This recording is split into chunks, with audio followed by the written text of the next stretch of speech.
ನಮಸ್ತೆ ಕುಟುಂಬದವರೇ, HY ಕುಟುಂಬಕ್ಕೆ ಸ್ವಾಗತ. ನಾವೀಗ ಮಾಡ್ತಿದ್ದೇವೆ ಕಾಶಿ ಹಲ್ವಾ. ಮಾಡಲು ಬೇಕಾದ ಸಾಮಗ್ರಿಗಳು: ಮೊದಲಿಗೆ ನಾವಿಲ್ಲಿ 7 kg ಬೂದ್ಗುಂಬಳಕಾಯಿನ ತುರ್ಕೊಂಡಿದ್ವಿ. ನಂತರ 1 kg ಸಕ್ಕರೆ ತಗೊಂಡಿದ್ದೀವಿ, ಅರ್ಧ kg ತುಪ್ಪ, 100 ಗ್ರಾಮ್ನಷ್ಟು ಗೋಡಂಬಿ ದ್ರಾಕ್ಷಿನ ತಗೊಂಡಿದ್ದೀವಿ. ಹೇಗೆ ಮಾಡೋದು ನೋಡೋಣ ಬನ್ನಿ. ಒಂದು ಬಾಂಡಲಿಗೆ ಬೂದುಂಬಳಕಾಯಿ ತುರಿಯನ್ನು ಹಾಕಿ ಹಸಿ ಸ್ಮೆಲ್ ಹೋಗೋವರೆಗೂ ಚೆನ್ನಾಗಿ ಫ್ರೈ ಮಾಡೋಣ ಬನ್ನಿ. ಹಸಿ ಸ್ಮೆಲ್ ಹೋಗೋದ್ರೆ ತುಂಬ ಚೆನ್ನಾಗಾಗುತ್ತೆ. ಹಾಗೆ ಮಾಡಿದರೆ ಚೆನ್ನಾಗಲ್ಲ.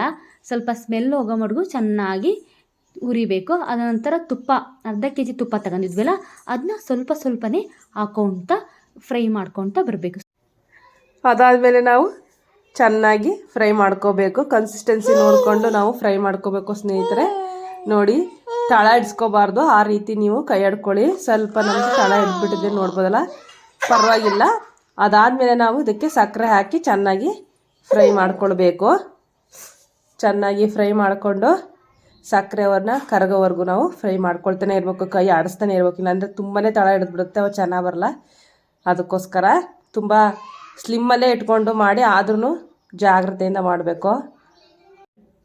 ಇದು ಫ್ರೈ ಆಗೇ ಹೋಯಿತು ಸ್ನೇಹಿತರೆ. ನಂತರ ಒಂದು ಬಾಂಡಲಿಗೆ 2 ಸ್ಪೂನ್ ತುಪ್ಪ ಹಾಕಿ ಕಾದ ನಂತರ ಗೋಡಂಬಿಯನ್ನು ಹಾಕಿಕೊಳ್ಳೋಣ ಬನ್ನಿ.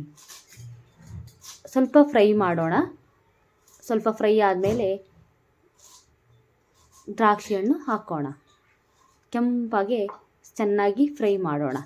ಚೆನ್ನಾಗಿ ಫ್ರೈ ಕೆಂಪಗಾದ ನಂತರ ಪಕ್ಕಕ್ಕೆ ಎತ್ತಿಟ್ಟು ಮತ್ತೆ ಒಂದು ಬಾಣಲೆಗೆ ಏನು ಈಗ ತಾನೇ ಹುರ್ಕೊಂಡಿದ್ವಲ್ವ ಕುಂಬಳಕಾಯಿ ಮತ್ತು ಸಕ್ಕರೆ ತುಪ್ಪನ ಚೆನ್ನಾಗಿ ಅದನ್ನು ಇನ್ನೂ ಸ್ವಲ್ಪ ಹಾಕಿ ಚೆನ್ನಾಗಿ ಇದನ್ನು ಫ್ರೈ ಮಾಡ್ಕೋಬೇಕು ಸ್ನೇಹಿತರೆ.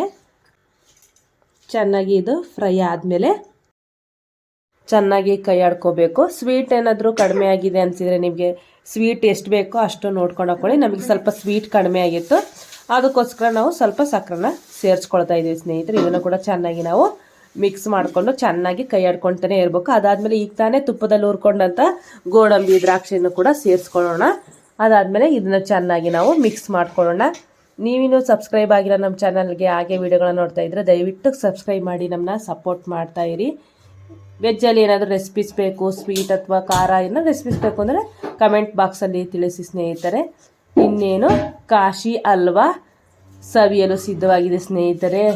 ಈ ರೆಸಿಪಿನ ಬೂದುಗುಂಬಳಕಾಯಿ ಹಲ್ವಾ ಅಂತಲೂ ಕರೀತಾರೆ, ಕಾಶಿ ಹಲ್ವಾ ಅಂತಲೂ ಕರೀತಾರೆ. ನೀವು ಏನು ಕಾಶಿಗೆ ಹೋಗಿ ತಿನ್ನಬೇಕು ಅಂತ ಏನಿಲ್ಲ ರೀ, ನಾವೀಗ ತಾನೇ ಹೇಳ್ಕೊಟ್ಟಿದ್ವಲ್ಲ ಅದೇ ಥರನೇ ಮಾಡಿ ನೀವು ಕೂಡ ಕಾಶಿ ಹಲ್ವನ ಮಾಡಿಕೊಂಡು ತಿನ್ನಿ. ಕಮೆಂಟ್ ಬಾಕ್ಸಲ್ಲಿ ತಿಳಿಸಿ. ಮತ್ತೆ ನಿಮ್ಮ ಮುಂದೆ ಮತ್ತೊಂದು ವಿಡಿಯೋದಲ್ಲಿ ಬರುತ್ತೇವೆ.